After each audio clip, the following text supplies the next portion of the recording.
Élèves de la section 4e mathématiques, bonjour à vous. On se retrouve aujourd'hui pour traiter le thème d'arithmétique. On va présenter un petit exercice qui va nous rappeler les différentes notions de cours et quelques techniques de calcul concernant cette partie. Je suis le professeur Raaf Degrig. Je vous présenterai cette petite capsule sous la bienveillance de monsieur l'inspecteur Mounir Khlifi. Donc, je présente mon exercice. Là, j'ai une équation diophantienne d'inconnu x et y que je vais essayer de résoudre. Ensuite, je vais essayer d'utiliser ces solutions pour traiter un problème de congruence. Donc, l'objectif de mon exercice, c'est les équations différentielles, la divisibilité dans Z, l'utilisation du petit théorème de Fermat et le lemme de Gauss. On considère l'équation E définie par 41x moins 102y égale à 1, où x et y, bien sûr, sont des entiers relatifs. On demande de vérifier que le couple 5, 2 est une solution de E. Donc ici, il suffit de remplacer le x par 5 et le y par 2. Un petit calcul à la main ou bien avec la calculatrice va me permettre d'obtenir le résultat. 41 fois 5 moins 102 fois 2, ça donne 205 moins 204 qui est égal à 1. Et donc le couple 5, 2 est une solution de l'équation E. Ici, c'est simple, je ne tiens pas à vous rappeler le fait que l'ordre est important, c'est-à-dire que le couple 5, 2, ça correspond exactement à la valeur de x et de y. Maintenant, déterminer l'ensemble des couples d'entiers relatifs, solution de l'équation E. Je vais utiliser la solution particulière pour arriver à cette fin en utilisant la technique suivante. Donc, on a 41 fois x moins 102y qui était égal à 1, ça c'est mon équation. Je viens de montrer que 5, 2, le couple 5, 2 est une solution. 1 égale à 1, donc j'obtiens 41x moins 102y égale à 41 fois 5 moins 102 fois 2. Maintenant, en regroupant les termes de même coefficient qui sont 41 et 102 d'un même côté, j'obtiens finalement l'expression factorisée 41 fois x moins 5 égale à 102 fois y moins 2. Cette relation est assez importante maintenant pour la résolution de mon équation, vu que l'écriture en produit va me permettre de dire que 41 divise le produit 102 fois y moins 2.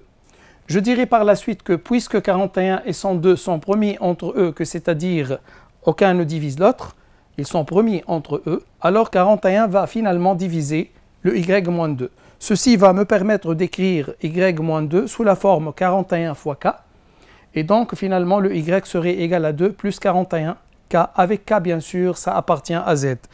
En injectant l'expression de y dans la relation numéro 1, j'obtiens maintenant facilement x égale, donc en remplaçant et en faisant un petit calcul, voilà j'ai injecté le y ici, j'obtiens facilement le x égale à 5 plus 102k. Bien sûr, faites attention, il s'agit du même k. J'attire votre attention sur un point essentiel. La question, c'était pas en fait résoudre dans z croix z ou bien dans z carré. Donc, il suffit ici de trouver le couple solution. Et il n'est pas nécessaire d'écrire s dans z au carré égal.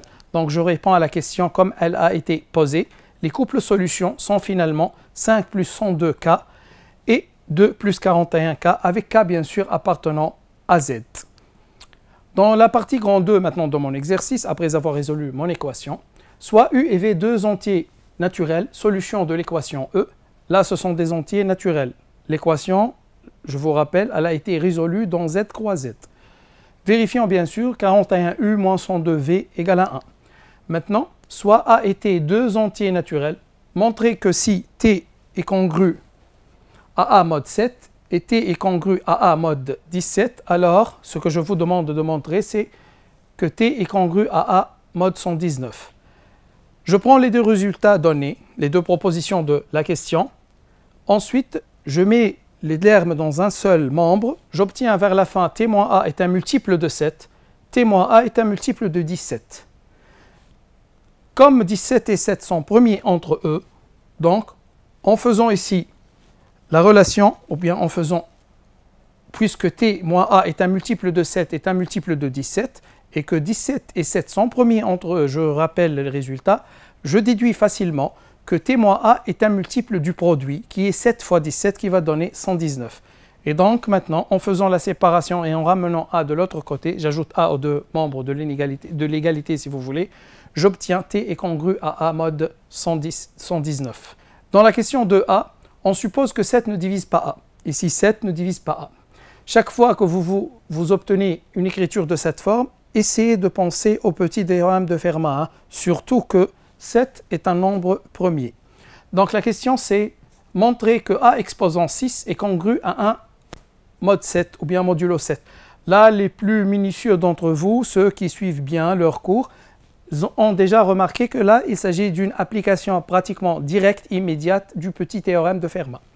Ensuite, je vous demanderai de montrer que A exposant 102, il est congru à un mod 7 et de finir par déduire le fait que A exposant 41U était congru à A mod 7. Je rappelle que le U ici, c'est le nombre ou bien l'entier naturel qu'on a défini au départ qui était avec le V, solution de l'équation initiale. Donc pour le premier résultat, 7 est un nombre premier qui ne divise pas A, alors A exposant 7 moins 1, c'est-à-dire 6, c'est congru immédiatement à 1 mod 7. C'est le petit théorème de Fermat. Maintenant, je prends ce résultat, A exposant 6 est congru à 1 mod 7. Les propriétés de la congruence que vous devez réviser et apprendre par cœur, en passant à la puissance, je fais en fait puissance 17, j'obtiens A exposant 102, c'est congru à 1 exposant 17 mod 7, et donc ça donne le 1 mod 7. Ça, c'est le deuxième résultat.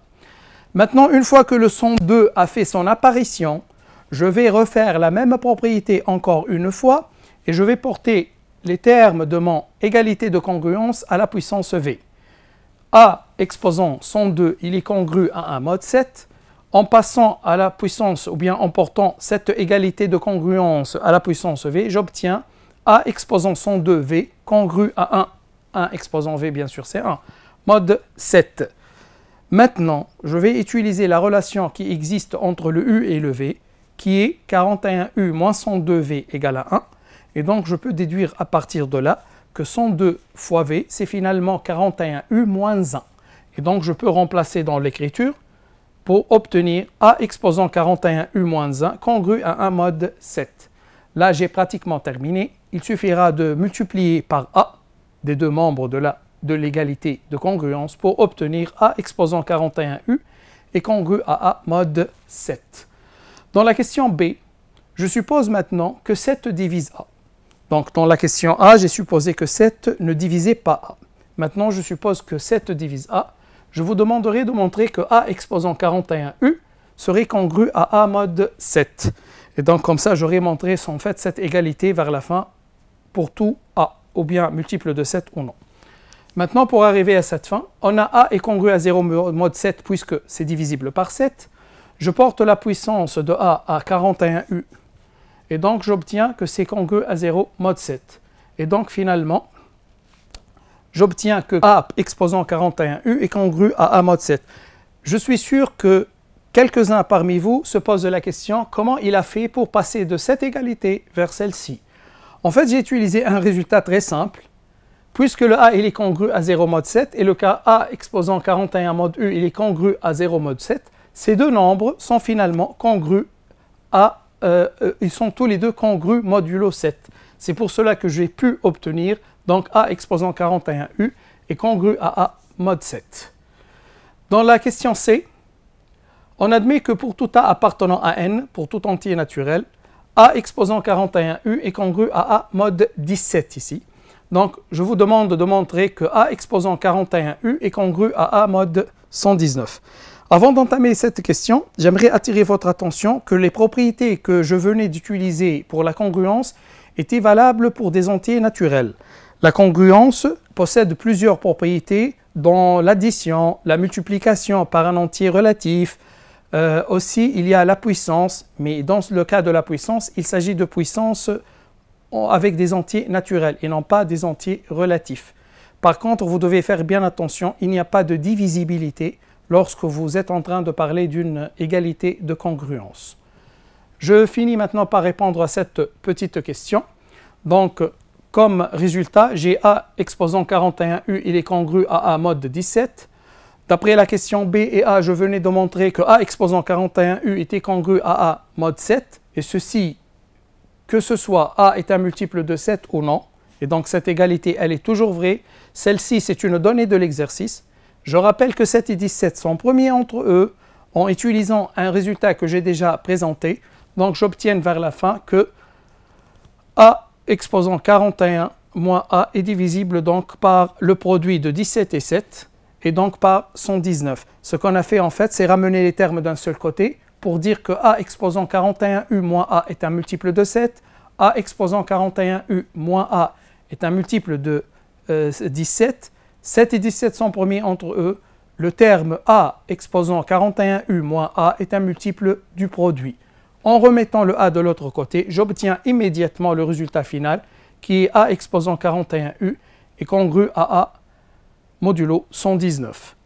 J'espère que vous avez bien suivi ce petit exercice. J'espère aussi que vous avez noté les remarques concernant votre cours. N'oubliez pas que le cours est une partie primordiale pour pouvoir résoudre n'importe quel type d'exercice. Essayez de refaire cet exercice par vous-même. Essayez de bien faire des résumés concernant votre cours. Bonne réussite, bonne révision. À la prochaine.